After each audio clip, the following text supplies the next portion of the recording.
Mesela Nhlapo is the Chief Executive Officer of the African Rail Industry Association, or ARIA. She joins us now. A very good evening to you, and thank you so much for speaking to us. So if you could just give us a bit of background to this and the outcomes of today's meeting.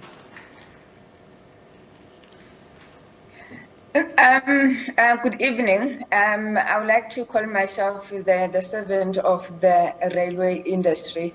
I don't like titles, but with today's engagement, we want to have an honest conversation and to inform the South African public where we find ourselves as a railway industry, where are we going, what was promised by the president, are we receiving those promises?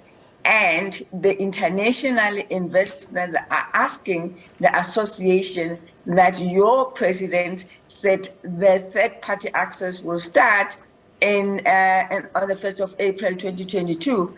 Has it started? Now the answer is no. But we need to ensure that the South Africans, the unemployed, those that the businesses are dying, we need them to know that the problems of the railway industry, where do they come from? And is it largely implementation of the plans? The third-party access, it was first announced by the president in 2020. We're in 2022, we still have not implemented third-party access. So when we talk about third-party access, what exactly are we talking about here, especially as you mentioned, government's commitment to an efficient freight transport system? So private operators that are licensed by the Railway Safety Regulator have a permission to use the railroads where they are granted a right by Transnet. So the same operator, the operator that is equivalent to a Transnet freight rail, would have a private operator with whom is the one that we call the third party, and the whole regime is called third party access, meaning that bringing in private sector into the space to ensure that the logistics of this country, they function in an efficient manner. Just how important is the establishment of a regulator and the finalization of national rail policy to effect this? As you say, government did have a milestone date which it announced and has not met. It actually said in several statements, even earlier this year, that government is ready to open the rail network to third-party access by 2022. We're in 2022. Yes, we have been fortunate as an industry body working with the Department of Transport. I mean, they've been transparent, they've engaged extensively with us and other stakeholders, including Transnet, in developing the rail policy. The rail policy that we have today is the first time in over 86 years. So the leadership of under Minister Mbalula has really delivered on the national rail policy. But the national rail policy alludes to the economic regulator, where the infrastructure owner may not prefer a Transnet over another operator.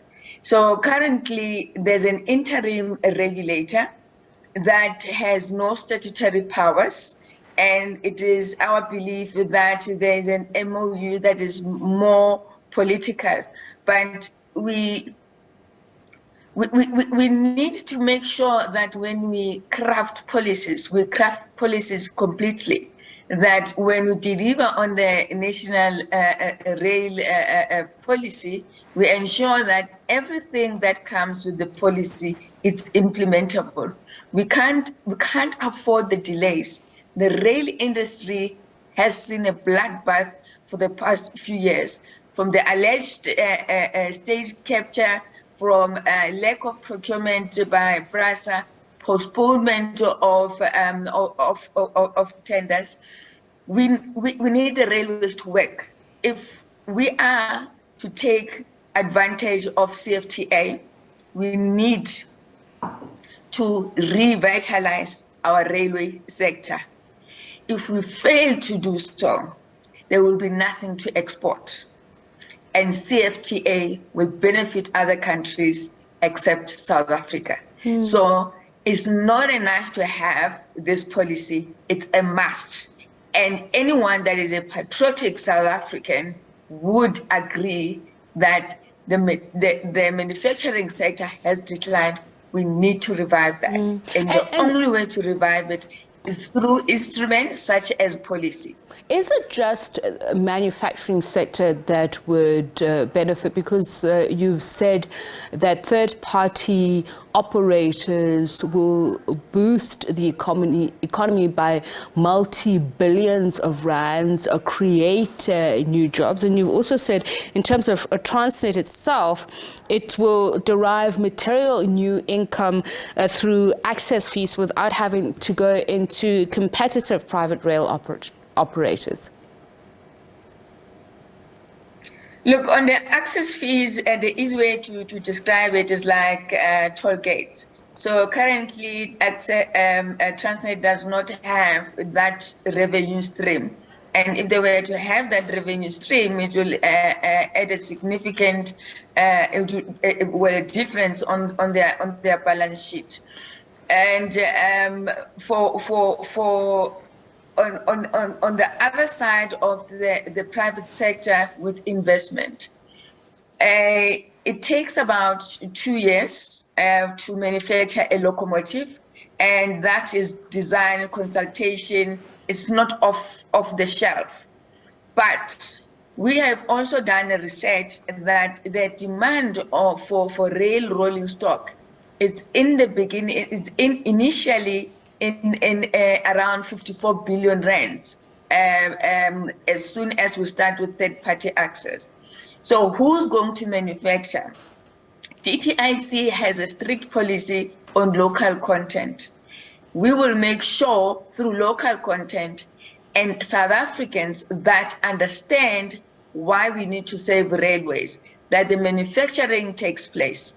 We have TMH now taken over by Alstom. We have Gibela, we have Gallison, we have few companies that can manufacture rail rolling stock, and there's no reason why we should import. On those bases, that's where the jobs come from. But the new regime will bring in contracts that needs to be negotiated by lawyers. It will bring in new careers that are currently not applicable. It will ensure that we open up jobs for the hopeless youth, for Untabiseng in the township. Okay. It will also ensure that the future of rail is secured as we lead the continent to integrate the continent. All right. Thank you so much for speaking to us. Much appreciated. Mesela Nhlapo is the Chief Executive Officer of the African Rail Industry Association, ARIA.